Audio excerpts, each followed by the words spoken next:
Hey you, welcome to this video where I will help you out how you can fix a cursor with a red circle around it.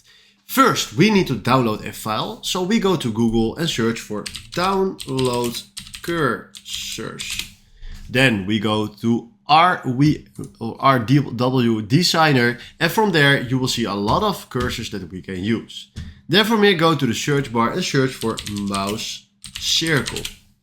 Then you will find a lot of options that you can use. I like this option just right here, so I click on mouse with circle, and from here I like the option just right here. Click on that one.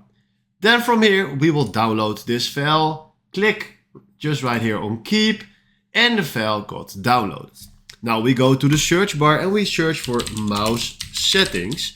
Sorry for the language just right here, but it's in Dutch, mouse settings.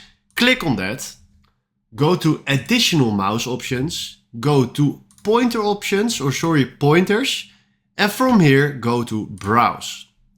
Then go to the place where you downloaded your cursor and select that one and then click on open. Now we just opened the file just right here. Now if we do apply and do OK, you can see that we have the cursor with a red circle around it. And this is exactly how it works. If you found this video helpful, please consider subscribing and give this video a like. And then for now, thanks for watching.